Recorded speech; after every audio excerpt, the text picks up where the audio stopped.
What's up, you guys? It's Matt from Cypher Science back with another tutorial, and today we're talking about learning flares. Now, if you can do one flare, props to you, but you've probably figured out that just because you can do one does not mean you can do two.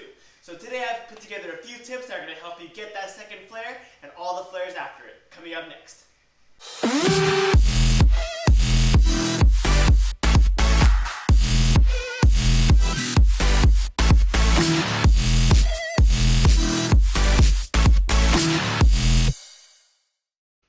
One of the best things that helped me get to the second flare was learning how to go from flare to windmill.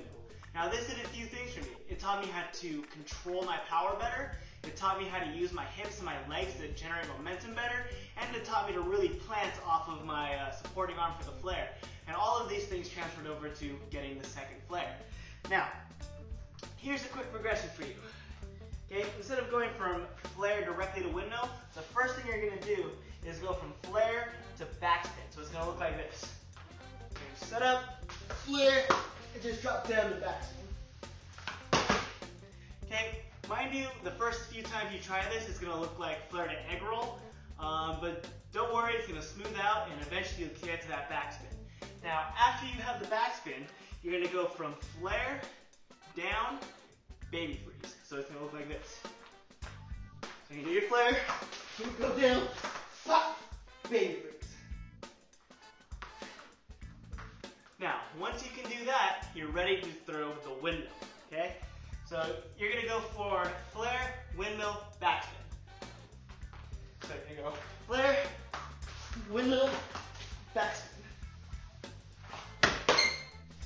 And then from there, you can rinse and repeat. So you go from flare, windmill, baby freeze, flare, windmill, windmill, and then flare, windmill, windmill, windmill, windmill, until you got it down pretty solid. So that's the first way. Do this, and if you master it, I guarantee you'll see progress for your second flare.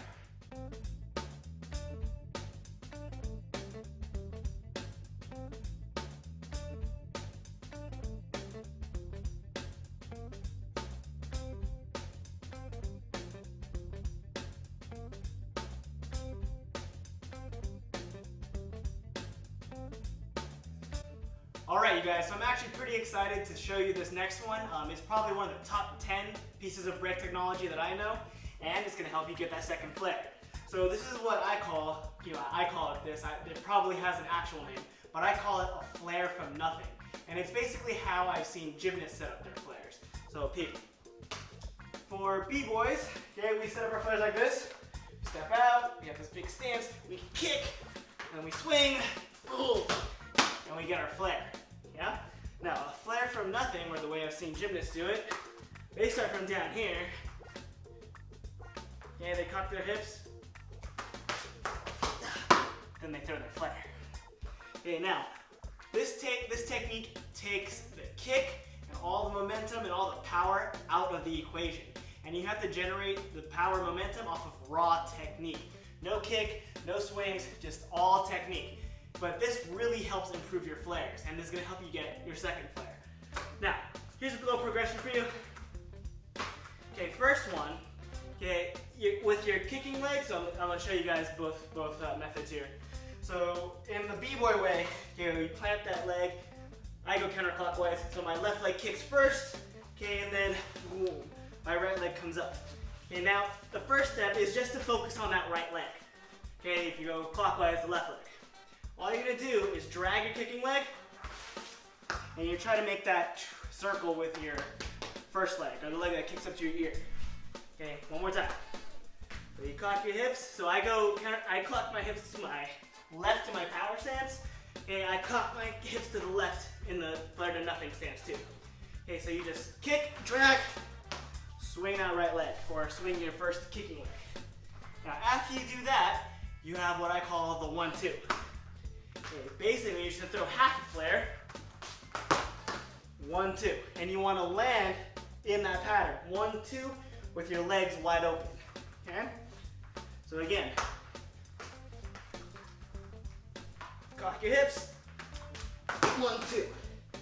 Now, after you have the 1-2, you're going to concentrate on, instead of going 1-2, number 2, the leg number 2, you're going to try to keep it up in the air, and you're going to kick towards your other ear. So it's going to look like this. So cock your hips, up. And you see that's what's going to get you around. Okay, again. So cock your hips, up. Then the other leg's going to follow through. And you're just, after you get there, you can just try to get your legs through, just hard. Boom. And eventually the motion will smooth out and you'll really have it down. And once you have this down, I guarantee you'll see a lot of progress on your flares.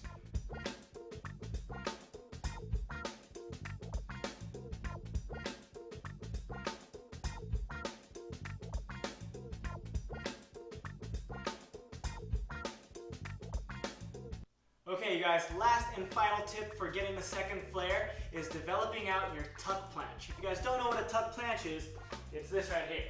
So you put your hands on the ground and you hold this position here. Arms straight, shoulders punched out, okay? Knees, feet off the ground. And now this is the foundational position for flares, or at least the first foundational position for flares. Second one being what's called I think it's called a tucked or a piked tuck planche, or a pike planche. Basically the same thing, but with your legs out and your butt up. And you can see how closely that mirrors a flare. Before you try that one, you gotta get the regular tuck planche first. I'm not gonna show you guys how to progress this in this video. If you guys wanna see that, there's plenty of them over on YouTube. Just type in how to tuck planche or a tuck planche progression and, you know, have a ball. So if you guys develop that out, you'll get the extra strength that you need for the second flare and all the flares after that.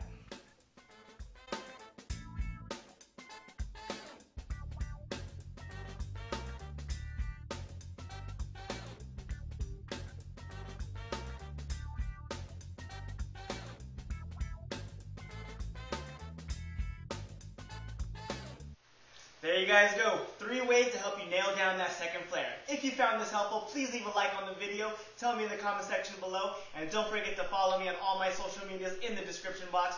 This is Matt from Cypher Science, and I'll see you guys next time.